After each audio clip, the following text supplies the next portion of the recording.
Salut à tous, vidéo aujourd'hui sur un petit guide que j'ai trouvé qui semble bien intéressant, en tout cas qui m'intéresse beaucoup.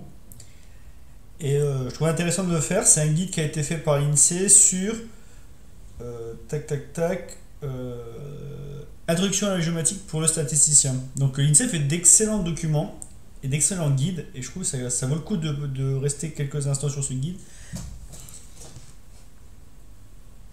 Et donc aujourd'hui on va un peu voir ce qu'il y a dedans. Donc, introduction à la géomatique pour le statisticien, quelques concepts et outils innovants de gestion, traitement et diffusion de l'information spatiale. C'est vrai que de base, bon, j'aurais aimé introduction à la géographie pour un mathématicien, mais bon, on n'en est pas à ce niveau-là. Mais là, c'est pas mal du tout, parce que ça permet un peu de voir comment les statisticiens utilisent et traitent l'information spatiale, sachant qu'il y a deux manières de la traiter, soit de manière descriptive, soit de manière explicative, et parfois les statisticiens utilisent plus l'information géographique comme descriptive plutôt que comme explicative, c'est-à-dire juste pour faire, on va dire, de la classification ou autre, mais sans vraiment utiliser des informations réellement géographiques et spatiales, telles que les distances, les effets de distance, la théorie gravitaire, les effets de voisinage, qui sont des éléments purs de l'information spatiale, très intéressants dans la statistique, mais qui sont plus complexes à appréhender que de simples noms de communes, noms de quartiers ou autres. Et donc là, je trouve que c'était intéressant de voir comment les statistiques, comme l'INSEE présente les outils géomatiques pour le statisticien, comment il peut s'en servir. Donc on est vraiment dans un paradigme différent. Les statisticiens n'ont pas le même paradigme que les géographes, donc ils n'utilisent pas in fine l'information géographique comme les géographes. Donc donc j'ai mis le lien dans la description de la vidéo, ça peut être intéressant de le lire. Ça a été fait le 9 février 2022, donc c'est très récent. Et on va un peu voir ce qui se cache derrière tout ça, comment ils abordent la géographie. Donc c'est un gros rapport, on va pas faire la lecture complète, mais on va voir un peu ce qui se cache derrière.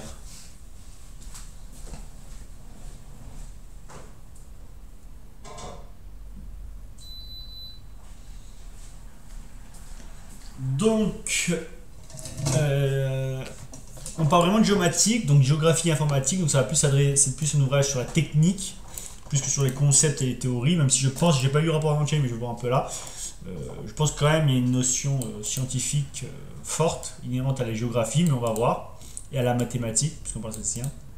Donc quelques concepts et vraiment outils innovants de gestion, traitement et de la diffusion de l'information. Donc ce document vise, on va voir dans quelques minutes, ce document vise une présentation simple à l'attention des statisticiens, des outils géomatiques récents. C'est vrai que la géomatique et l'information spatiale de manière générale est très peu enseignée, enfin très peu, et enseignée de manière, à mon sens, mais peut-être je me trompe, faible dans les cursus de mathématiques et encore moins dans les cursus informatiques où il y a très peu de masters en informatique et d'écoles d'ingénieurs qui apprennent à traiter l'information géographique. Ils prennent à la visionner, à l'utiliser au travers de SIG, encore quand il y a des cours de SIG en informatique, c'est gigantesque. Un peu en master maths, mais c'est souvent un module, rarement en licence. C'est vraiment en géographie qu'on apprend vraiment les outils géomatiques qui a traité l'information spatiale plus que les outils, parce que souvent on parle de SIG ou quoi, de R, d'autres, mais il y a beaucoup de concepts, comme je vous ai dit, de voisinage, d'effet de distance, qu'on n'apprend pas à penser, et du coup, quand on utilise la SIG, on ne pense pas à utiliser la donnée de cette manière-là. Mais c'est intéressant de voir comment les statisticiens voient ça, parce que souvent les personnes qui sortent d'un master en maths, master en statistique ou école d'ingénieur en stats ou d'école d'ingénieur en informatique sans jamais avoir traité l'information géographique de manière poussée. Et en général, quand on rencontre des informations des ingénieurs qui utilisent l'information géographique, souvent des coordonnées qu'ils utilisent, parce que j'ai traité des polygones ou des lignes, c'est plus compliqué, et encore moins les effets de voisinage. Voilà, il faut vraiment expliquer le concept avant d'expliquer la technique. Donc des outils géomatiques récents qui permettent de stocker, traiter et diffuser l'information spatiale. Donc récent, donc le doc 2022. Donc voilà, on parle tout de suite de R et Python pour la programmation. Désormais, attaque désormais caractéristiques géographiques pour les rendre plus accessibles dans leur traitement. Bon, attention, je fais bien l'aparté là, donc je pense que c'est la mythe la plus importante pour quitter la vidéo. C'est pas qu'une question de technique, c'est une question de penser comment utiliser la donnée et quels sont les moyens d'analyser. Qu'est-ce que l'information géographique, quelle théorie se cache derrière. Et comme je vous le disais, souvent on prend des coordonnées. Déjà, si on analyse les distances, c'est déjà beau. Si on analyse les distances à travers la loi gravitaire, c'est énorme. Et si on analyse les effets de voisinage, alors là, c'est énorme. Parce qu'un effet de voisinage, déjà qu'est-ce, et ensuite comment retraduire ça techniquement dans les algorithmes Python et R, c'est très compliqué. Les automates cellulaires et tout, là, voilà. C'est ça vraiment traiter l'information géographique. Sinon, c'est que de l'économétrie spatiale ou même de l'économétrie avec une variable de localisation sans être explicative et plus descriptive. C'est ça qui est dommage.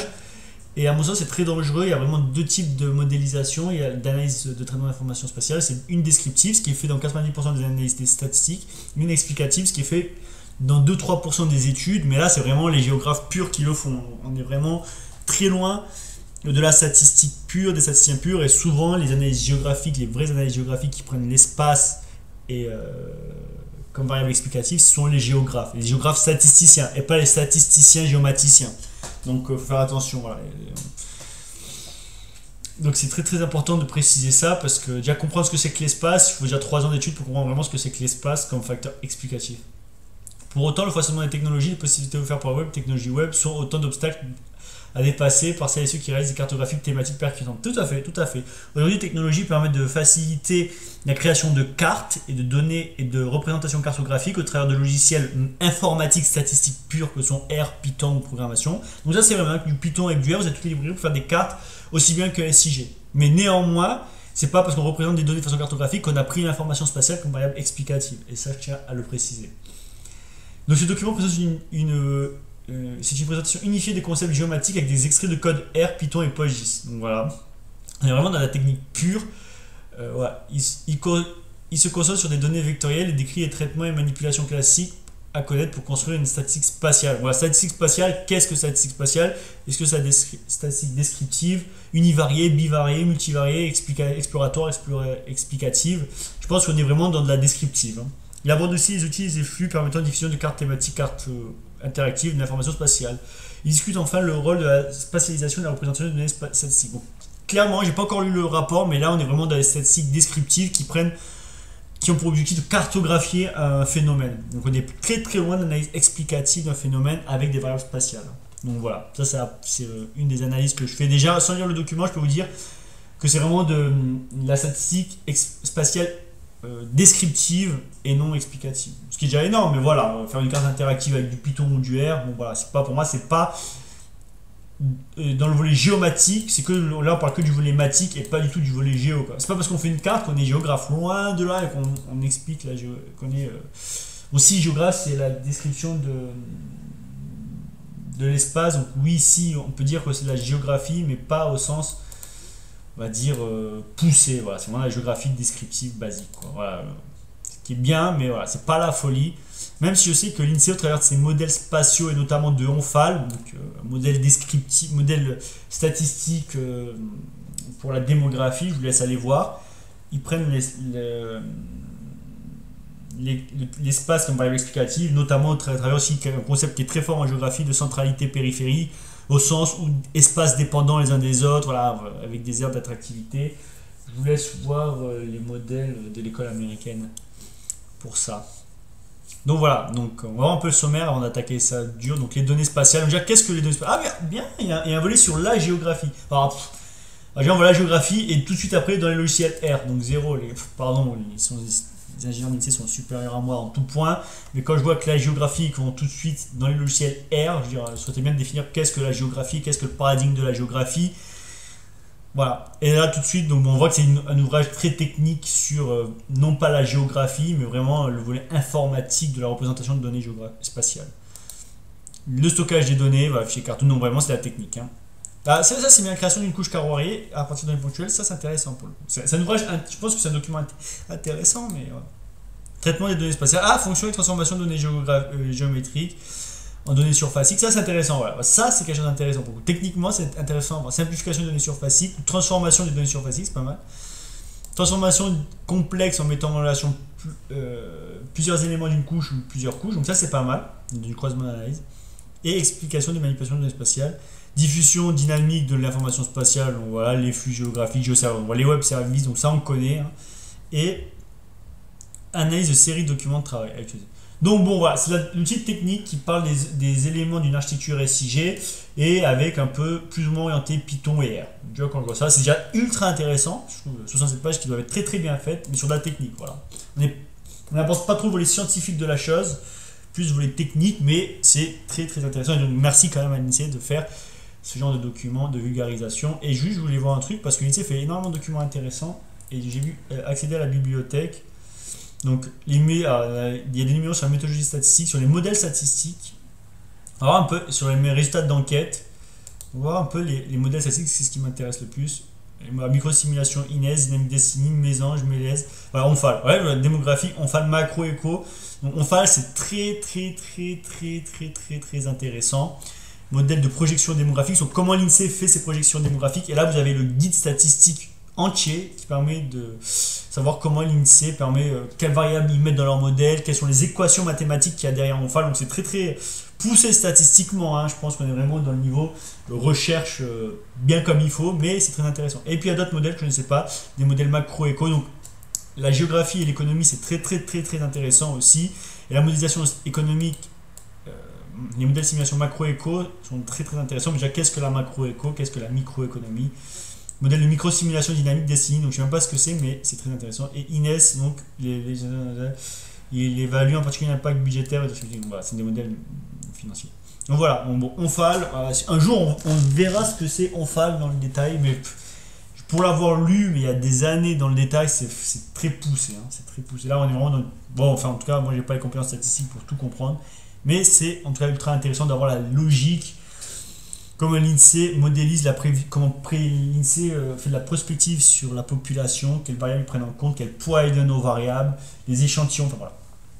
Donc, on va pouvoir plus ça. Donc, on est vraiment dans un ouvrage très technique. Donc, merci à l'INSEE de faire ces ouvrages-là. Donc, de février 2002, donc c'est très récent, donc on a vraiment de la chance. Donc, introduction à la géomatique, donc on parle de géomatique, tac. Il se concentre sur les données vectorielles. Donc, vous voyez, ça aussi, c'est un truc, on parle que de données vectorielles et pas de données raster. Sachant qu'en tant que géographe, je pense que la plus grande source de données qu'on puisse avoir sont les données raster, au travers de 1, les données terrain, modèle numérique terrain et autres, 2, l'imagerie aérienne, et 3, bien évidemment, l'imagerie satellite et la télédétection, qui, à mon sens, est le champ le plus important de la géographie et de la géomatique techniquement. On n'en parle jamais parce que, après on voit peu de vidéos, peu de documents sur ça, parce qu'on n'apprend pas la télédétection à travers de tutos. Déjà, il y a de gros concepts de télédétection, de... comment ça s'appelle, notion de couleur, de spectre visible, de champ du visible, de l'invisible, les... j'ai oublié, je veux dire, les fréquences et autres. Donc il y a un gros volet, avant d'aller dans la technique de la télédétection, il y a un gros volet sciences physiques, j'ai envie de dire. Et ensuite, il y a un volet technique très poussé. Et donc c'est pour ça qu'il y a peu d'éléments en ligne sur internet dans le document, parce qu'en vrai, c'est pas des tutos que tu apprends à faire ça, c'est pas avec des cours ni des formations que tu apprends à faire ça. Il faut vraiment...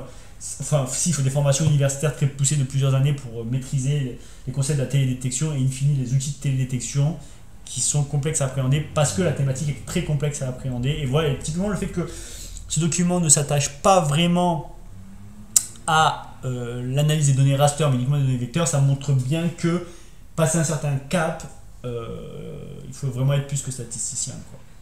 Et que la technique ne répondra pas, ne comblera pas la carence de connaissances et de savoir que vous devez avoir dans ce domaine avant d'utiliser les traitements raster. Mais c'est intéressant quand même de voir que, vous voyez, que si c'est focalisé sur le vectoriel, c'est qu'il y a une raison. Donc après, tout ce qui est diffusion de flux, mais on a eu beaucoup de choses sur la chaîne, sur les flux, les web services, GeoServer, MapServer, il y a beaucoup de vidéos sur la chaîne, je vous conseille d'aller voir. Mais voilà, donc déjà, rien que vous voyez, dans le résumé, on comprend un peu où on va. D'ailleurs, on parle de géomatique, cartographie thématique, dynamique thématique, statistique spatiale, données spatiales, système d'information géographique. Donc voilà, typiquement l'autocorrélation spatiale, c'est des choses qu'on voit nulle part à part en géographie, et pourtant c'est quelque chose de très intéressant. On parle beaucoup de corrélation, covariance, mais rarement d'autocorrélation spatiale, etc. Centralité périphérique, c'est des choses qui n'apparaissent pas hors géographie, pourtant c'est ça la vraie, à mon sens, statistique géographique. Et donc, pas statistique spatiale, pour le coup. Mais je suis fan de ce document, ce genre de document. Donc voilà, donc on va pas le voir en entier, mais on va voir un peu les éléments. Donc la géographie, on va voir de quoi il retourne, le stockage de données spatiales, système de projection, fichier cartographique. Ça aussi, système de projection, c'est quelque chose, les informaticiens au début ont un peu du mal à comprendre. Je dirais, j'ai toujours du mal à comprendre, je suis géographe, ça fait quand même 10 ans que je travaille, mais j'ai toujours du mal à comprendre le système de projection, je suis jamais entré dans le détail et tout. Il y en a, c'est des fans de ça, avec les calculs, les machins et tout. Bon, moi, c'est pas mon kiff, mais voilà. Création d'une couche carroyée, ça, je verrai plus tard par moi-même, c'est très intéressant. Évidemment, traitement des données spatiales. Donc fonction, transformation géométrique élémentaire, vraiment dans la géométrie. D'ailleurs, on devrait dire la géomatique, soit c'est la géographie informatique, soit c'est la géométrie informatique. Et pour beaucoup, c'est plus la géométrie informatique, analyse des données en fonction de coordonnées, etc., plus que l'analyse des données en fonction de la géographie. Et ça, c'est quelque chose de très important. Je pense que la géomatique, terme géomatique, il y a un peu un glissement qui est en train de se faire. On parle de géomatique, mais en vrai, le volet géographie du mot géomatique est en train d'être remplacé par le mot géométrie, qui en fait désigne juste un mode de représentation de données. Comme eux, les statisticiens peuvent utiliser des données images pour faire de la reconnaissance d'images, machin, des données sonars, des données alphanumériques ou autres, bah eux, voilà, la géométrie, c'est juste une façon d'attaquer ces données, mais ils ont perdu le volet géographie. Hein. Et ça, c'est flagrant quand on travaille avec des informaticiens qui font de la géomatique. Moi, j'ai travaillé avec eux, c'est vraiment impressionnant comment ils voient l'information géographique et comme à mon sens, se passe à côté de tout le potentiel d'information géographique, c'est le où, pourquoi c'est là et pas ailleurs, ce qui est la question que le géographe se pose dès le début, et il ne travaille cette donnée que par localisation et pas par explication de pourquoi c'est là et pas ailleurs. Et là, c'est très difficile parce qu'il faut avoir, à mon sens, un background scientifique important en géographie avant de l'attaquer de manière technique. Mais voilà, on parle vraiment d'ailleurs de données spatiales et données géographiques. En vrai, plus le temps passe, plus je me dis que c'est deux choses différentes. Vous voyez, données spatiales, oui, c'est la donnée qu'on peut cartographier. La donnée géographique, il y a un sens scientifiquement plus pointu, quoi. Donc les fonctions, simplification de données géographiques. Donc ça, c'est des petits algos statistiques qui sont très puissants, mais qui permettent de retravailler la donnée géométrique et pas géographique. Je ferai une vidéo d'ailleurs entre la différence entre géométrie et géographie, parce que géomatique, le terme est en train de glisser vers l'informatique. D'ailleurs, il faut voir que notre école référente, j'ai envie de dire scientifique en tant que géographe, qui est l'École nationale des sciences géographiques, il suffit de voir aujourd'hui que les sujets de thèse à l'ENSG, qui est quand même notre phare avancé scientifique, quoi. L'ENSG en France, c'est un peu une école qui est censée porter l'innovation de manière géographique, quoi. Même s'il y a toutes les universités de géographie, mais on va dire quoi, l'école nationale, quoi.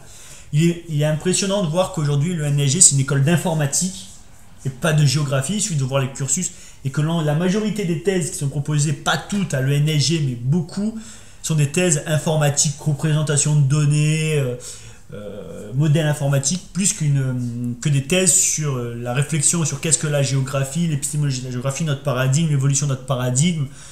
Voilà, c'est vraiment des thèses techniques, j'ai envie de dire, et l'innovation technique, mais c'est une bonne innovation, hein, au contraire, mais plus trop des thèses, des réflexions intellectuelles sur la géographie en tant que telle, c'est vraiment des thèses informatiques. Je pense que, et d'ailleurs, voilà, on voit que l'ENSG, que la géographie en France aujourd'hui, en tout cas l'ENSG, la façon dont elle apporte, c'est vraiment géomatique, mais c'est informatique, voilà, et traitement de données. Hein. C'est moins en moins géographique. Il faut regarder les cursus de formation et regarder les thèses qui sont portées par l'ENSG, ça va vous crever les yeux, quoi. Aujourd'hui, l'innovation en géographie, c'est en géographie fondamentale, j'ai envie de dire, est plus portée par les universités que par l'ENSG. Alors qu'on attendait quand même de l'ENSG, notre école nationale, qui porte aussi ces innovations-là, mais moins, je trouve. Ça ne veut pas dire qu'ils n'en font pas, hein, des thèses sur la géographie fondamentale. Mais, en tout cas, quand je regarde les sujets de thèse, c'est de plus en plus informatique. Mais de plus en plus, ça répond aussi à un besoin de plus en plus grand du monde professionnel, j'ai envie de dire. Définir l'emprise spatiale des zones, voilà, définir l'emprise spatiale des zones bâties, déterminer l'accessibilité d'un équipement, ça on va aller voir. Et puis après, c'est l'infrastructure géographique classique, l'architecture SG classique que vous avez l'habitude de voir sur la chaîne. Donc voilà, tuile vecteur, voilà, ça aussi on a pas fait de vidéo sur tuile vecteur, c'est récent, enfin ça fait 2-3 ans, mais voilà, mais c'est de la technique pure. Et après, ouais, voilà, après c'est de la projection, associer une surface à un point, land doesn't vote, people do. Ouais, alors ça c'est aussi important en géographie parce que vous avez le concept spatial, mais vous avez aussi le concept d'espace en géographie, qui est important, qui est notre paradigme, mais vous avez aussi le concept de territoire qui est tout aussi important et qui en fait une notion, on va dire, un peu différente de la notion d'espace, puisque le territoire c'est l'interaction de la société et l'espace, d'accord? Donc voilà, c'est un peu différent. Et c'est vrai, quand je vois ça c'est intéressant, ça aurait presque dû commencer par ça. Land doesn't vote, people do, c'est très très intéressant cette notion, parce que dire qu'il y a aussi une notion de population et d'habitants, et c'est une science sociale, hein, la géographie encore. Donc, on va aller voir ça même tout de suite, j'ai pas envie d'attendre. Ouais, d'accord, c'est vraiment une carte électorale, j'ai envie de dire. Le vote américain, d'accord, ouais. Donc ça c'est pas mal. À voir, tiens, ça sera aller voir. Le piège territorial. Les territoires, appelés également unité sociale, aucune place centrale dans l'action publique. Ouais, d'accord. Il faudra aller voir ça. Les territoires, le territoire des statisticiens. C'est marrant de voir C'est vrai que c'est vraiment. En fait, là, c'est des statisticiens qui s'approprient le domaine de la géomatique, de la géométrie informatique, et qui ne s'approprient pas, j'ai l'impression, le concept d'espace, ni même de territoire. Parce que territoire, quand je dis territoire au sens du géographe, c'est pas commune, département, région, ça on s'en fout. Le territoire, c'est vraiment l'interaction sur un espace donné, qui peut être une unité administrative ou non, entre la société et l'espace. Voilà. Donc ça n'a rien à voir avec la notion de territoire administratif, pour dire un peu. Et voilà, et après, exemple de table spatiale, position des terrasses éphémères parisiennes, faites voir un peu. Ouais, voilà, ok. Donc ça sert vraiment, en fait, j'ai l'impression que ce guide, c'est comment retravailler le territoire, comment créer ses propres mailles géographiques pour pouvoir faire parler des statistiques à une échelle plus ou moins fine. J'ai l'impression que c'est plus ça, le contenu de ce document, mais qui est vraiment très très intéressant, hein, ça à lire et à relire, je pense. Parce qu'il y a des choses qui sont intéressantes, mais voilà, c'est pas un document, c'est un document de mathématiques. Genre, statisticien, quelle est la différence entre un statisticien et un mathématicien? Vous connaissez, vous? On va aller voir. Mathématicien. La différence. Juste parce que j'aime pas trop parler de statistiques, comme j'aime pas trop qu'on parle de géomatique, je préfère qu'on parle de mathématicien et de géographe plutôt que différence mathématique. Juste pour voir. Et voilà. Et statistique. Parce que je crois qu'il y a une différence fondamentale. Je crois que la statistique, c'est le champ appliqué, un des champs appliqués de la mathématique. Voilà, c'est une pratique plus qu'une science. Il semble avoir deux départements, mathématiques et mathématiques appliquées, oui. Donc, les mathématiques appliquées sont largement utilisées dans la recherche et dans les applications industrielles. La statistique, c'est une branche de mathématiques qui traite des probabilités, de la représentation graphique des données mathématiques et l'interprétation d'observations incertaines qui n'est possible que par formules ou des principes mathématiques. Les statistiques concernent principalement la collecte, l'analyse et l'explication, la présentation des données. Ok, bon voilà, je pense que ça, là je cherche de façon rapide, mais en vrai je pense que si vous allez dans les domaines scientifiques et dans les champs scientifiques, il doit y avoir les mathématiciens depuis longtemps dû réfléchir à ces deux concepts. Donc voilà, je pense que j'ai bien parlé, mais on vous laisserait aller lire ça, on va un peu se balader. Les cartes thématiques, on connaît, hein, c'est représentation de données. Alors juste, je veux voir les données spatiales. D'ailleurs, c'est moi qui mets les données spatiales avant la géographie, sachant que les données spatiales sont un champ de la géographie et pas l'inverse. Rien que là, vous voyez, bon, voilà. Vectoriel, raster, ok, donc il définit ces données spatiales. Qu'est-ce que la géographie? Qu'est-ce que les données spatiales? Ouais, qu'est-ce que les données géographiques? C'est pas grave. Et là, bon, la géographie, dans les logiciels R, l'information spatiale. Alors, quelle est la différence entre données spatiales et information spatiale? Rien que ça, on peut en parler des heures. Hein. Qu'est-ce que la différence entre les deux? Parce que la donnée spatiale et l'information spatiale, c'est deux choses différentes. Hein. C'est pas la même chose. Mais bon. Et en plus, on parle de l'information spatiale une fois chargée en mémoire. Donc voilà, c'est vraiment la vision technique de la chose. Hein. C'est dommage. D'ailleurs, en plus, on parle de data frame. Alors, data frame, c'est vraiment le jargon statisticien, data scientist pur et dur. Pur et dur. Un data scientist va vous parler de data frame. Vous êtes sûr? Un data scientist, on va dire informaticien. Voilà, le data frame, si vous n'avez pas ce que c'est data frame, bon voilà, vous n'êtes pas de data scientist. Et si vous n'avez pas ce que c'est que Jupyter, vous n'êtes pas data scientist. Voilà, pour dire clairement les choses aujourd'hui, sur le CV, vous voulez vous faire passer pour un data scientist, c'est pas compliqué. Vous mettez les mots data frame, Jupyter, notebook, c'est bon, vous êtes data scientist. On va pas chercher à comprendre si vous avez des fondements mathématiques poussés, des fondements statistiques poussés. Voilà. Donc là, on sait qui a écrit l'ouvrage. C'est intéressant parce que je pense que c'est scientifiquement très bon, hein, l'ouvrage qu'on a sous les yeux, mais ouvrage de statisticien. Voilà, et on y est, et auquel il faut ajouter la colonne géométrie. Vous voyez, pour eux, l'information spatiale, c'est l'information géométrie. Et d'ailleurs, c'est pour ça qu'ils traitent que la donnée vecteur, parce que la donnée raster, il n'y a pas de colonne géométrie, vu que c'est une donnée image et que l'information est contenue dans l'image et pas dans une colonne géométrie. Donc là, cet ouvrage est clair, et j'analyse en tant que géographe, donc forcément, c'est complètement erroné scientifiquement d'analyser un ouvrage de statisticien au travers de l'œil d'un géographe, parce que forcément, je vais y voir des différences. Donc, c'est un ouvrage scientifique très fiable, mais moi j'analyse en tant que géographe, parce que je suis géographe. Donc voilà, on parle, et en fait, tout l'ouvrage qui est là n'est pas ce n'est pas le traitement de la donnée spatiale ni de l'information spatiale, c'est le traitement de la donnée géométrique, je pense qu'on pourrait dire. Et après voilà, donc vous avez tout ce qui est, je comprends maintenant pourquoi il y a des exemples de code R et Python, parce qu'en fait c'est comment traiter techniquement cette colonne géométrie. En fait. Voilà, là on y est, donc les fichiers cartographiques, voilà, donc là ça c'est du JSON, c'est de la donnée en JSON, un jeu JSON. D'ailleurs ouais, en statistique, ces données sont souvent interprétées en JSON, parce que, alors pourquoi en JSON? Parce que c'est une donnée structurée qui est parcourable par n'importe quel algorithme, même sans extension géographique. Et donc là, voilà, Libré, donc là, c'est comment se connecter à une base de données. Donc voilà, bon, ok, c'est super, j'irai voir, j'irai voir ça plus tard, quand j'y serai. Et en attendant, voilà, transformation, voilà, Zoav, ok, transformation de données, moi je pensais que, mais en fait, c'est buffer. Diagramme de Voronoi, ça c'est pas mal. Là, on commence un peu à traiter l'information, la donnée spatiale, la donnée géographique, de façon un peu plus poussée. Diagramme de Voronoi et autres, on n'a jamais vu, sur la chaîne en tout cas, mais c'est c'est puissant pour créer faire ressortir de territoire géographique, c'est intéressant. Territoire d'analyse ou faire ressortir des centralités, enfin bref, il y a beaucoup de champs d'application au diagramme de Voronoi. Avec MapShaper, bon voilà, après ça c'est des librairies, voilà. Agrégation de données, donc voilà, c'est vraiment de la géographie, hein, j'ai envie de dire. Là on voit, voilà, département, donc là on importe les librairies.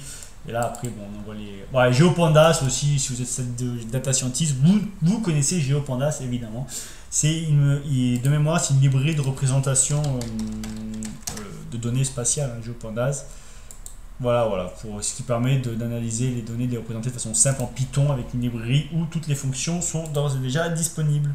Intersection, bon voilà, c'est très bien. Je vous conseille d'aller le lire.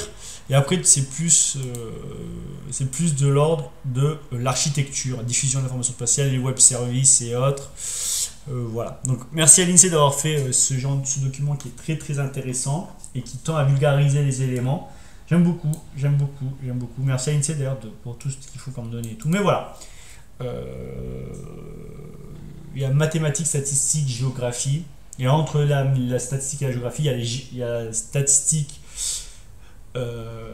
spatiale, il y a la géostatistique.